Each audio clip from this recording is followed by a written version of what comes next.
The Hindu editorial 22 September 2021 A welcome decision एक स्वागतपूर्ण निर्णय Vaccine production must be ramped up to sustain exports and meet domestic demand. Vaccine बनाने को बढ़ाया जाना चाहिए जिससे हम एक्सपोर्ट्स को बनाए रखें और अपने देश के अंदर की जो घरेलू डिमांड है उसको भी मीट कर सकें. In a welcome move to address the huge vaccine inequity globally, India will from October resume exporting much needed COVID-19 vaccines. ये बहुत ही वेलकम जो काम किया जा रहा है, ये बहुत बड़ी जो मात्रा में वैक्सीन वैश्विक तौर पे इक्वल मात्रा में अवेलेबल नहीं है सब जगह. उसको सॉल्व करने के लिए भारत जो है अक्टूबर से अपने एक्सपोर्ट को फिर से स्टार्ट कर देगा, जो पहले बंद कर दिया गया था, जो कि कोविड-19 वैक्सीन्स का एक्सपोर्ट होगा, क्योंकि बहुत ज़्यादा जिनकी ज़रूरत है. The decision comes after the government severely restricted vaccine exports in March and stopped them in mid-April. ये निर्णय सरकार के उस निर्णय के बाद आ रहा है जब उन्होंने बहुत तीव्रता से वैक्सीन एक्सपोर्ट्स को कम कर दिया था, तो उस पर रुकावट लगा दी थी मार्च में और उनको मिड अप्रैल में बंद भी कर दिया था. The renewed export drive known as Vaccine Maitri will first prioritize the global vaccine sharing platform COVAX and neighboring countries. जो ये नवीनीकृत एक्सपोर्ट का ड्राइव है, जिसका जो कि वैक्सीन मैत्री के नाम से जाना जाता है, ये सबसे पहले प्राथमिकता देगा वैश्विक स्तर पे वैक्सीन शेयरिंग का जो प्लेटफॉर्म है कोवैक्स को और हमारे पड़ोसी देशों को. Just 4 days after the vaccination program kicked off in India on January 16, India shipped the first batch of vaccines to Bhutan and the Maldives as a part of its vaccine diplomacy. Vaccine program जब शुरू हुआ भारत में उसके 4 दिन बाद ही, जब ये शुरू हुआ 16 जनवरी को, उसके 4 दिन बाद ही भारत ने अपना पहला बैच था वैक्सीन्स का वो शिप कर दिया था भूटान और मालदीव्स के लिए अपनी वैक्सीन डिप्लोमेसी के एक भाग के रूप में. Till mid-April, India had supplied nearly 20 million doses to COVAX and donated nearly 11 million, while nearly 36 million doses were sold to 26 countries. Mid अप्रैल तक भारत ने करीब करीब 20 मिलियन डोजेस कोवैक्स को सप्लाई कर दी थी और करीब करीब 11 मिलियन जो है उन्होंने डोनेट कर दी थी, जबकि करीब करीब 36 मिलियन डोज 26 कंट्रीज को बेची थी. But with daily fresh cases and deaths in second wave beginning to surge in March and supply of vaccines from the two manufacturers not meeting the domestic demand, the priorities quickly changed and the export of vaccine was put on hold. लेकिन जो रोज़मर्रा में fresh case आ रहे थे और मृत्यु हो रही थी सेकेंड वेव में, जो कि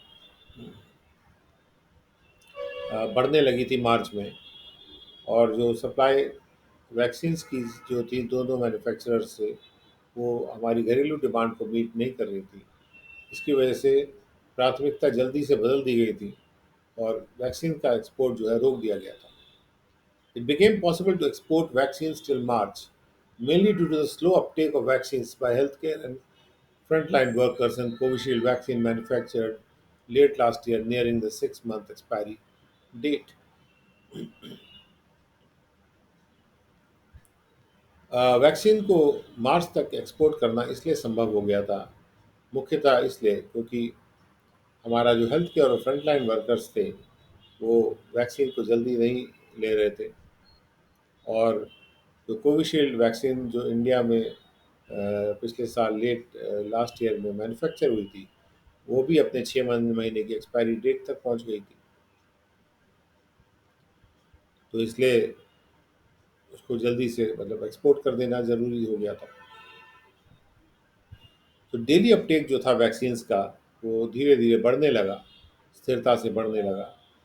और वैक्सीन की एलिजिबिलिटी भी धीरे धीरे बढ़ती गई, जैसे जैसे उसको अब जितने भी 45 साल से ऊपर के लोग हैं, अप्रैल 1 से, और मई 1 से कर दिया गया कि जितने भी एडल्ट्स हैं जो 18 से ऊपर के हैं, वो वैक्सीन ले सकते हैं। तो ये जो उसके पात्रता बढ़ गई थी, तो इसलिए डेली अपटेक वैक्सीन्स का जो इस्तेमाल है, वो बढ़ गया था।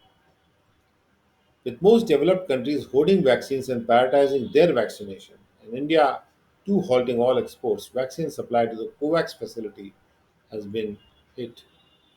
क्योंकि ज़्यादातर विकसित देश वैक्सीन को जमा कर रहे थे, होल्ड कर रहे थे, और अवैध रूप से जमा करने को होर्डिंग बोला जाता है, और वो अपने देश की वैक्सीनेशन को प्राथमिकता दे रहे थे। और भारत ने भी अपने सारे एक्सपोर्ट्स को रोक दिया था। तो ऐसे स्थिति में जो वैक्सीन की सप्लाई है कोवैक्स फैसिलिटी को जो जारी थी, वो हिट कर हिट कर गई थी, यानी कि वो उस पर असर हो गया था, उस पर विपरीत असर हो गया था। As a result, about 80% of the nearly 6 billion doses administered globally have been in high and upper middle class income countries. और इसका परिणाम ये हुआ कि जो करीब करीब 6 बिलियन डोजेज पूरे विश्व में लगाई गई हैं वैक्सीन की, उनमें से 80% जो है वो हाई और अपर मिडिल इनकम वाले देशों में लगी है। Vaccine iniquity is striking in Africa, just 2% of the 6 billion doses have been administered here, and less than 3.5% of its people fully vaccinated. Vaccine का जो इनइक्विटी यानी कि बराबर मात्रा में सबको नहीं लग रही है, ये अफ्रीका में और भी ज़्यादा स्ट्राइकिंग है, जो एकदम दिमाग पे हिट करता है। क्योंकि केवल 2% जो 6 बिलियन डोज है उसकी केवल 2% ही अफ्रीका में एडमिनिस्टर हुई हैं, और केवल 3.5% लोग ही पूरी तरह से वैक्सीनेट हुए हैं। While efforts are being made through COVAX to increase vaccine supply to Africa, जबकि कोशिशें हो रही हैं कोवैक्स के माध्यम से कि हम वैक्सीन सप्लाई अफ्रीका को बढ़ा देंगे, जो कॉन्टिनेंट है वो अभी भी 25% फ्यूअर डोजेज उसको मिलेंगी, जो कि एंटिसिपेट की गई थी, अनुमानित की गई थी बाय द एंड ऑफ 2021 के एंड तक। इस अफ्रीकन कॉन्टिनेंट को 25% जो अनुमानित से कम ही डोजेज मिलेंगी। Only 15% of the over 1 billion doses placed by the developed countries have reached Africa, जो कि डेवलप कंट्रीज विकसित देशों ने प्लेज किया था, शपथ लिया था कि वो 1 बिलियन डोजेज अफ्रीका भेजेंगे, उसमें से केवल 15% ही अभी तक अफ्रीका पहुंची हैं, जिसने कि बड़े असफल कोशिशें की हैं वैक्सीन को खरीदने की। And now with the US and other developed countries focusing efforts on approving booster doses for certain categories, the supply of vaccines to Africa and other countries to immunize even healthcare workers will continue to be restricted. और अब जबकि US और दूसरे जो विकसित देश हैं, वो अपने एफर्ट्स को फोकस कर रहे हैं बूस्टर डोज अप्रूव करने में, यानी कि 2 डोज के बाद जो तीसरी डोज होती है कुछ कैटेगरीज के लिए, कुछ लोगों की कुछ कैटेगरीज के लिए। तो वैक्सीन की सप्लाई जो है अफ्रीका के लिए और दूसरे देशों के लिए, और हेल्थ वर्कर्स को भी इम्यूनाइज करने के लिए वो रिस्ट्रिक्टेड रहेगी। A vaccine policy that leaves many of the countries in the global south vaccine deprived, vaccine deprived will be hugely counter productive. एक ऐसी वैक्सीनेशन की नीति जो कि बहुत से देशों को जो कि ग्लोबल साउथ में हैं, विश्व के साउथ में हैं, वो वैक्सीन डिप्राइव्ड रह जाएं, बिना वैक्सीन से वंचित रह जाएं, ऐसी पॉलिसी जो है बहुत ज़्यादा उल्टा असर करने वाली होगी। As long as vaccine inequity prevails, the virus will continue to circulate. क्योंकि जब जैसे जैसे वैक्सीन की इनेक्विटी बनी रहती है, तो वायरस जो है सर्कुलेट करता रहेगा। thereby increasing the possibility of more dangerous variants. और उससे क्या होगा कि ये संभावना बढ़ जाएगी और भी खतरनाक वेरिएंट्स के आने की. Far more transmissible and resistant to vaccine than delta. ऐसे वेरिएंट्स जो कि डेल्टा से भी ज़्यादा आसानी से ट्रांसमिट हो जाएंगे, एक व्यक्ति से दूसरे व्यक्ति में पहुंच जाएंगे और वो और भी ज़्यादा रेजिस्टेंट भी होंगे. इमर्जिंग वो उनके इमर्ज करने की संभावना बढ़ जाएगी. India's decision to resume vaccine exports is hence commendable. इसलिए इंडिया ने जो निर्णय लिया है कि अपने वैक्सीन एक्सपोर्ट्स को जारी कर देगा, वो काबिल तारीफ है. The need to quickly ramp up vaccine production here to sustain exports even while meeting the ever rising domestic demand cannot be overemphasized. कि जो ज़रूरत है कि हमको जल्दी से बढ़ाना है वैक्सीन प्रोडक्शन इंडिया में, जिससे हम अपने एक्सपोर्ट्स को बरकरार रख सकें और साथ साथ हम अपनी हमेशा बढ़ती हुई जो डोमेस्टिक डिमांड है उसको भी हम मीट कर पाएँ. ये जो ज़रूरत है इसको बहुत ज़्यादा ज़ोर इस पर ज़रूरत से ज़्यादा ज़ोर नहीं दिया जा सकता. कहने का मतलब ये है कि इस पर जितना भी ज़ोर दें वो कम है. Second editorial, Junior Council. The BJP is building a new leadership in Gujarat that is subservient to the Modi-Shah combined.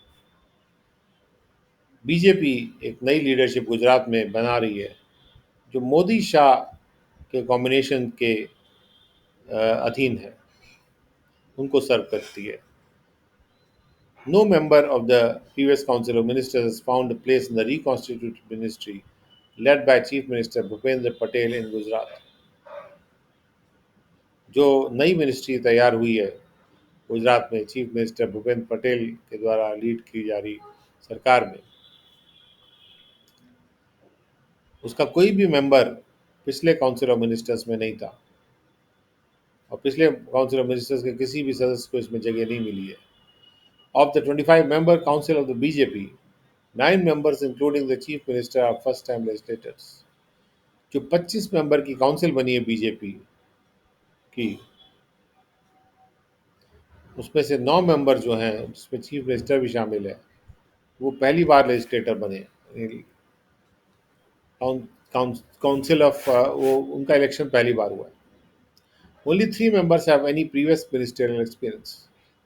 और केवल 3 ऐसे मिनिस्टर्स हैं जिनका पहले का कोई मिनिस्टर होने का अनुभव है. 10 are cabinet rank ministers, 5 are MOS and with independent charge and 9 are MOS. 10 जो है कैबिनेट रैंक के मंत्री हैं, 5 minister of state with independent charge के वाले हैं और 9 जो है मिनिस्टर ऑफ स्टेट हैं. 7 belong to the Patidar community which got the lion's share. There are 4 from STs, 2 from SC communities and 8 from the various OBC castes. 7 जो पटीदार समुदाय को बिलोंग करते हैं, इसको की सबसे बड़ा शेयर मिला है और 4 STs के हैं, 2 SC समुदायों के हैं और 8 जो हैं अलग अलग OBC कास्ट से हैं. The BJP hopes to blunt the anti-incumbency sentiment against it before the state goes to the polls next year through this clinical scrubbing.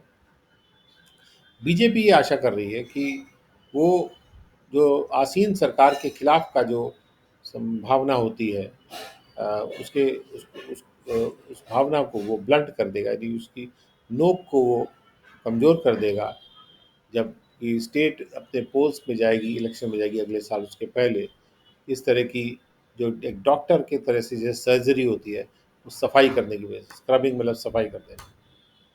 The party has been in power since 1998 without a break. ये party 1998 से power में रही है बिना break के. Over the years several ministers had become power centres and many were accused of being arrogant and aloof. कई सालों के दौरान कई मिनिस्टर्स ऐसे थे जो कि पावर सेंटर बन गए थे और कईयों पे ये इल्ज़ाम लगाया गया था कि वो एरोगेंट हो गए हैं और अलूफ हो गए. अलूफ यानी दूसरों से अलग थलग हो गए हैं, एरोगेंट यानी वो बहुत ही अभिमानी हो गए. The previous Vijay Rupani government had ministers who continued from councils led by Keshubhai Patel, Narendra Modi and Anandiben Patel. पिछली जो विजय रूपानी वाली सरकार थी उसमें ऐसे मिनिस्टर्स थे जो ऐसे काउंसिल से कंटिन्यू कर रहे थे, जो कि काउंसिल ऑफ मिनिस्टर्स से जो कि केशुभाई पटेल ने बनाई थी या नरेंद्र मोदी ने बनाई थी, आनंदी पटेल ने बनाई थी। While the chief ministers changed, political heavyweights such as Nitin Patel, Kaushik Patel, Bhupendra Singh Chudasama, and Saurabh Patel continued as influential ministers. जबकि चीफ मिनिस्टर बदलते आते थे, लेकिन राजनीतिक रूप से जो हैवी वेट थे, ये जैसे चार लोग हैं, वो प्रभावशाली मिनिस्टर्स, प्रभावशाली मंत्री बने रहे थे, कंटिन्यू करते रहते। They've all been eased out this time, इन सबको इस बार बाहर निकाल दिया गया है। Whether they will quietly fade away or create trouble for the new chief minister is an open question. क्या वो चुपचाप से फेड हो जाएंगे या वो नए चीफ मिनिस्टर के लिए प्रॉब्लम पैदा करेंगे, ये एक खुला सवाल है। The BJP has done a balancing act in ensuring representation for major castes and communities while cutting out veterans to rope in fresh faces. BJP ने एक बैलेंसिंग एक्ट किया है, एक बैलेंस बनाया है, जिसमें उन्होंने जो बड़ी बड़ी कास्ट और कम्युनिटीज़ हैं उनके लिए प्रतिनिधित्व को सुनिश्चित किया है, जबकि उन्होंने जो पुराने लोग थे उनको कट आउट किया है, जिससे कि नए फेसेस को अंदर लाया जा सके।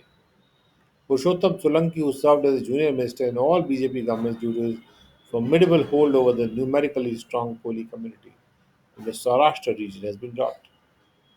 पुरुषोत्तम सोलंकी, जो कि एक जूनियर मिनिस्टर के रूप में उन्होंने काम किया था और हर बीजेपी गवर्नमेंट में काम किया था, क्योंकि उनका एक बड़ा उनकी बड़ी पकड़ थी, फॉर्मिडेबल, यानी कि जिससे लोग डरते थे, डर जाए ऐसी पकड़ थी, जो न्यूमेरिकली स्ट्रांग कोली का समुदाय है उसके ऊपर सौराष्ट्र रीजन में, उनको ड्रॉप कर दिया गया। Three Koli leaders who have been inducted are not influential beyond their own seats. तीन कोली लीडर जिनको कि अंदर लाया गया है, वो अपनी सीटों के बाहर प्रभावशाली नहीं है। Similarly tribal representatives in the council are also relative lightweight. और उसी तरह से जो ट्राइबल्स को प्रतिनिधित्व करते हैं काउंसिल में, वो भी दूसरों के मुकाबले में हल्के हवाले हैं। The BJP may be raising a new leadership for the party among different communities and regions to tackle the many barriers in its path to yet another assembly victory and beyond. हो सकता है कि BJP ये कोशिश कर रही है कि वो नई लीडरशिप को उठाए पार्टी के लिए अलग अलग समुदायों में और अलग अलग क्षेत्रों में, जिससे जो उनके रास्ते में रुकावटें आ रही हैं उनके फिर से असेंबली में जीतने के लिए, उसको टैकल कर सकें और उसके आगे भी उसको लेके जा सके उस लीडरशिप के साथ। Some leaders sidelined in the past by the party tried to revolt, but few survived eventually. कुछ लीडर ऐसे भी थे जिनको पार्टी ने पास्ट में, हिस्ट्री में पहले साइडलाइन कर दिया था और उन्होंने बगावत करने की कोशिश की थी, लेकिन उनमें से आखिर में कुछ ही सर्वाइव कर पाए। The change of guard in Gujarat and the composition of the new council of ministers suggest that the party leaders in the state have little autonomy or control over their own fate. Gujarat में जो chief minister बदल दिए गए हैं, change of guard हुआ है, और जो नई काउंसिल ऑफ मिनिस्टर्स का जो कंपोजिशन है, वो सुझाता है कि जो स्टेट के पार्टी लीडर्स हैं उनको इंडिपेंडेंस कम है और उनका जो कंट्रोल है अपने ऊपर, अपने किस्मत पे, वो भी कम है। The blueprint of the BJP's Gujarat strategy is firmly in the control of Prime Minister Narendra Modi and Home Minister Amit Shah. BJP की गुजरात रणनीति का जो ब्लूप्रिंट है, वो दृढ़ता से प्राइम मिनिस्टर नरेंद्र मोदी के कंट्रोल में है और होम मिनिस्टर अमित शाह के कंट्रोल में है। They draw their strength considerably from their control of the parties Gujarat government. वो उनको अपनी स्ट्रेंथ मिलती है अपने कंट्रोल से, जो उनका कंट्रोल पार्टी की गुजरात गवर्नमेंट पे है। The new council is indebted to the central leadership, at least to begin with. जो नई काउंसिल बनी है वो केंद्रीय लीडरशिप के प्रति ऋणी है, कम से कम अगर शुरुआत में तो। The question is whether they can marshal enough support for the BJP's continuing dominance in a state that is critical for its national hegemony.